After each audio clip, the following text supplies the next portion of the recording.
ফের মালদায় শুটআউট, গুলিবিদ্ধ হলেন আতিমুল মোমিন, যিনি সম্প্রতি ঘটে যাওয়া একটি খুনের মামলার মূল সাক্ষী ছিলেন। এই গুলি চালানোর পিছনে গভীর ষড়যন্ত্র রয়েছে বলেই অনুমান করা হচ্ছে। উল্লেখ্য, গত জুলাই মাসে ইংরেজ বাজারের লক্ষ্মীপুরে খুন হন তৃণমূল কর্মী আবুল কালাম আজাদ। সেই ঘটনায় মূল অভিযুক্ত ছিলেন কাজীগ্রাম অঞ্চলের প্রাক্তন কংগ্রেস নেতা, বর্তমানে তৃণমূলের পঞ্চায়েত সদস্য মাইনুল শেখ। ওই ঘটনায় মাইনুল ও তার ছেলে সহ একাধিক অভিযুক্তকে গ্রেফতার করে পুলিশ, এবং কি তারা জেলে হেফাজতে রয়েছে।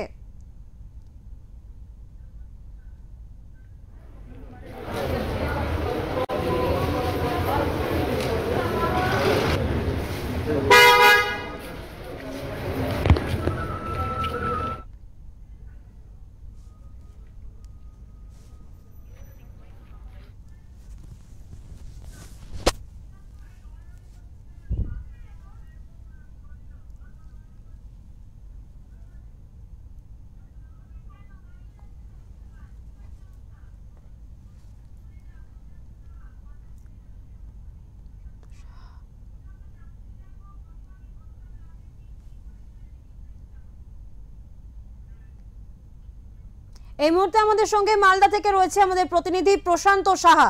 প্রশান্ত, জানতে চাইবো গতকাল রাতে ঘটনাটি ঠিক কি ঘটেছিল, বিস্তারিত যদি জানাও। দেখো, তোমাকে প্রথমে বলে রাখি, মালদার কিন্তু প্রথম বছর থেকে শুরু হয়, প্রথম 3 তারিখ থেকে শুরু হয় মালদায় শুটআউট। যেমন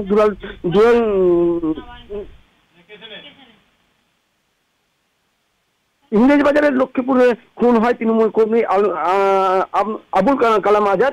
সেই ঘটনার মূল অভিযুক্ত ছিলেন কিন্তু কাজীগ্রাম অঞ্চলের প্রাক্তন কংগ্রেস নেতা, বর্তমানে তৃণমূল পঞ্চায়েতের সদস্য মাইনুল শেখ। ওই ঘটনায় মাইনুল ও তার ছেলে সহ একাধিক অভিযুক্ত পুলিশের গ্রেপ্তার করে, এবং কি তারা জেলে রয়েছে। ঘনিষ্ঠ সূত্রের দাবি, মামলার সাক্ষী আতিমুলের সাক্ষ্য থেকে সরে আসার জন্যই মোটা অঙ্কের টাকা প্রবলন দেওয়ার হয়েছিল, কিন্তু তিনি অনড় থাকতেই সেই কারণে কি পরিকল্পিতভাবে এ শুটআউট ঘটেছে।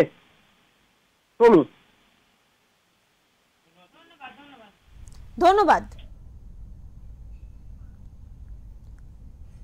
ঘনিষ্ঠ সূত্রের দাবি, মামলার সাক্ষী আতিমুল যাতে সাক্ষ্য দিতে না পারে সেজন্য তাকে মোটা টাকার অঙ্কের প্রলোভন দেখানো হয়েছিল, কিন্তু তিনি অনড় থাকেন। সেই কারণেই কি এই পরিকল্পিত শুটআউট?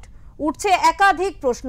ইতিমধ্যেই ঘটনায় নেমেছে পুলিশ। আতিমুল মোমিনকে লক্ষ্য করে গুলি চালানো আসলে সাক্ষীকে সরিয়ে দেওয়ার প্রচেষ্টা কিনা তা খতিয়ে দেখা হচ্ছে।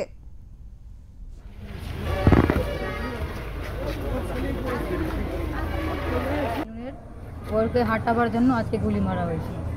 কারা মেরেছে? ওর ছেলে এরেস্ট হওয়া চাই। কাকে কারা মেরেছে? কারা? মাইনুনের ছেলে। চিনতে পেরেছেন যারা ছিল? না, আমি ছিলাম। কি চাচ্ছেন আপনার দাবিটা কি চাচ্ছেন? এরেস্ট করুন ওর ছেলেকে, ফাঁসি চাই।